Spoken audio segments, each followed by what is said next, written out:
Olá, bom dia. Estou aqui para trazer a você a nossa quarta devocional no livro do profeta Abacuque. Acompanhe comigo a leitura do capítulo 2, dos versículos de 1 a 4. Por-me-ei na minha torre de vigia, colocar-me-ei sobre a fortaleza e vigiarei para ver o que Deus me dirá e que resposta eu terei à minha queixa. O Senhor me respondeu e disse: escreve a visão, grava-a sobre tábuas para que possa ler até quem passa correndo. Porque a visão ainda está para cumprir-se no tempo determinado, mas se apressa para o fim e não falhará. Se tardar, espera-o, porque certamente virá e não tardará. Eis o soberbo, sua alma não é reta nele, mas o justo viverá pela fé.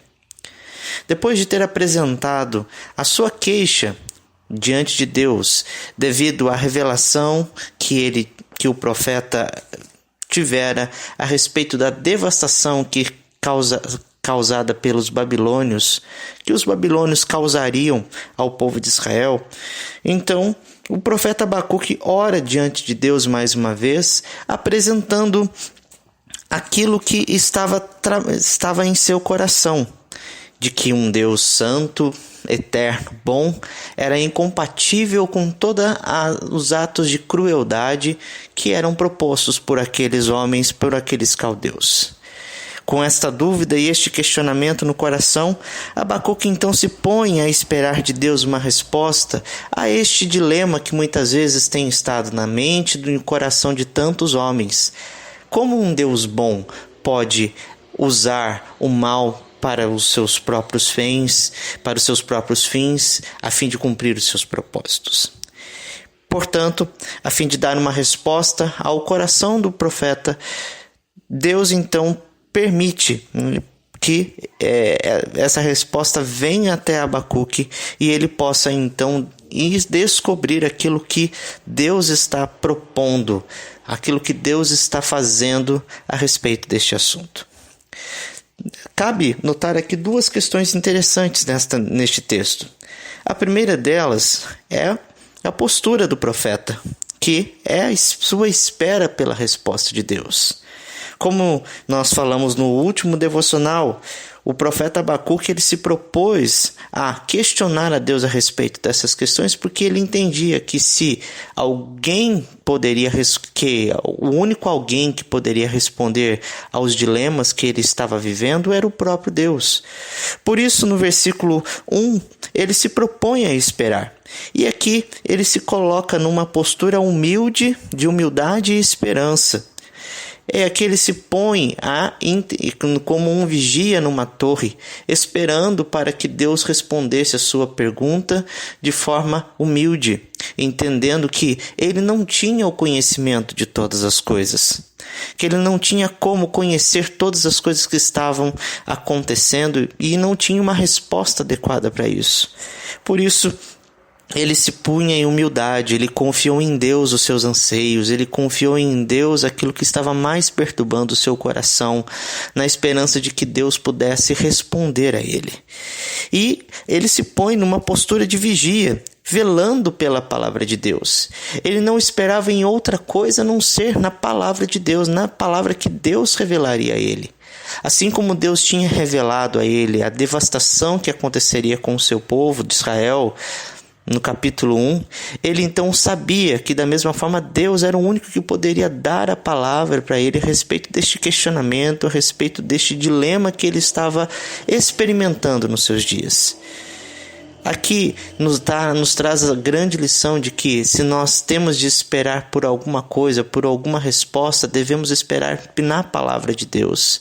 A nossa postura de vigia deve estar ligado à palavra de Deus. Devemos estar meditar nela em tempo todo, esperando encontrar nela as respostas para que precisamos para a nossa vida. Você tem buscado conhecer a palavra de Deus em todo o tempo? Você tem anelado por ter nela a resposta para a sua vida? E aqui então a postura do profeta é uma postura que se torna um paradigma, uma diretriz apropriada para toda igreja em tempos de crise, em tempos de questionamento, velando para que a palavra de Deus, então, para que na palavra de Deus nós encontremos o alento que nós precisamos, a resposta que nós precisamos para os dilemas da nossa vida. Outra questão, outro ponto que nós podemos salientar neste texto é propriamente dita a resposta que Deus dá ao profeta. A resposta que Deus dá ao profeta ela pode ser dividida em duas partes.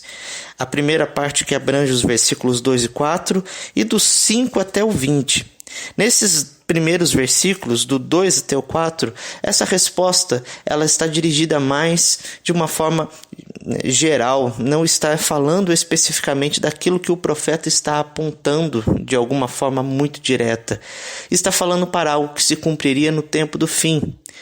Não está falando diretamente com os caldeus, aquele povo que Deus estaria levantando como um instrumento para usar como devastação, como um instrumento de justiça, de disciplina para o povo de Israel. Mas está se tratando daquilo que estava mais atormentando o coração do profeta, que era essa questão, como um Deus bom poderia usar homens maus para poder então cumprir os seus desígnios. E aqui Deus então ele enfatiza que esta resposta ela deveria ser transcrita em tábuas. Por quê? Talvez fazendo uma alusão aqui às tábuas da lei, como se fosse num outdoor escrito para que todos os que passassem correndo pudessem ver e enxergar bem.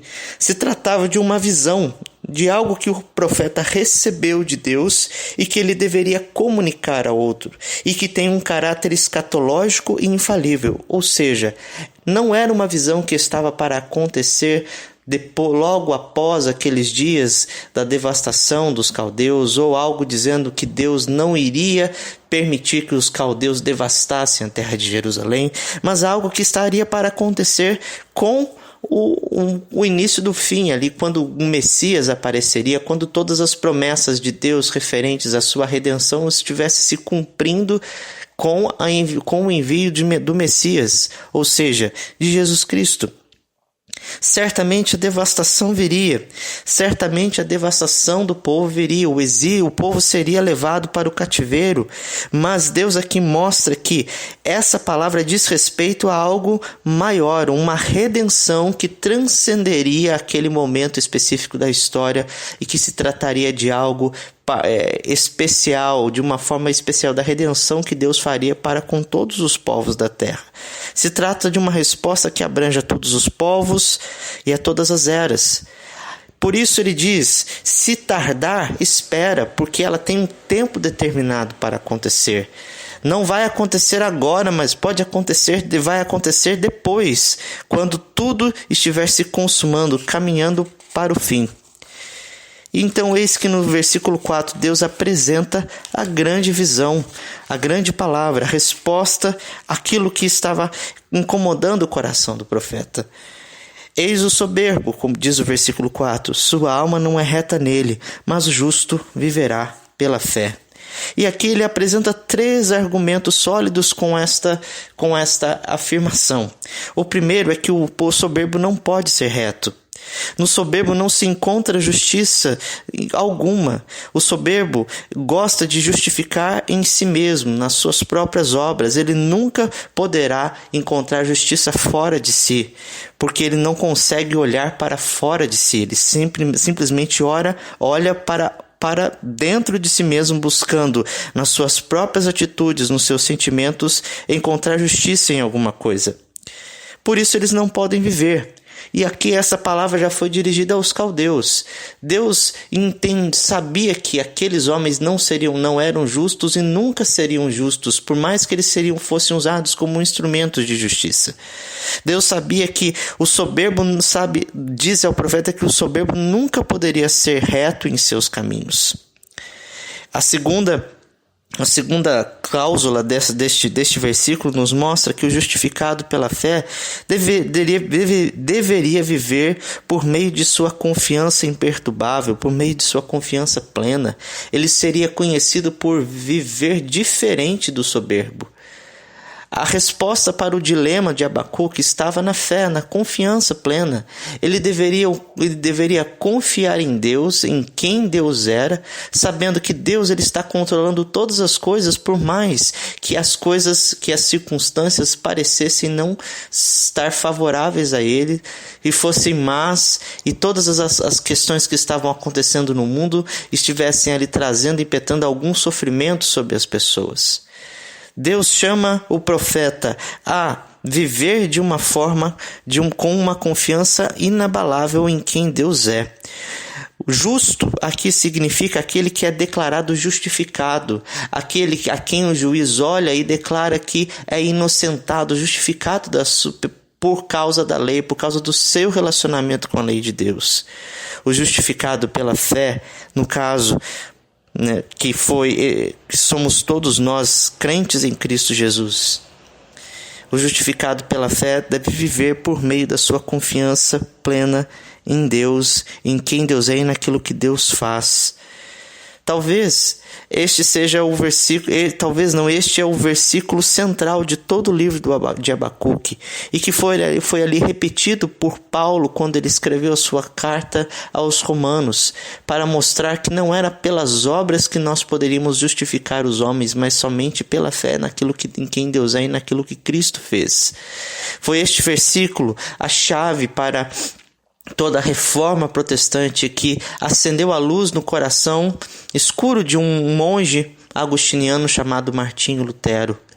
Não é por aquilo que nós fazemos ou pensamos que nós podemos alcançar a justiça, podemos ser declarados justos diante de Deus, mas é por meio da nossa vida de confiança em Deus em todas as circunstâncias.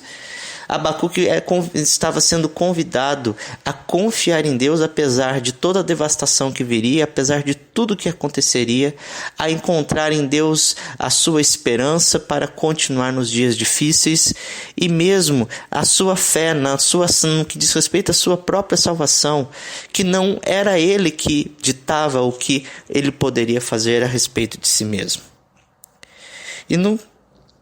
Aqui, este versículo tem um grande significado para todos nós nos dias de hoje. Nas palavras expostas por Joel Bick na Bíblia de Estudo, Herança Reformada, essa resposta de Deus a Abacuque é instrutiva.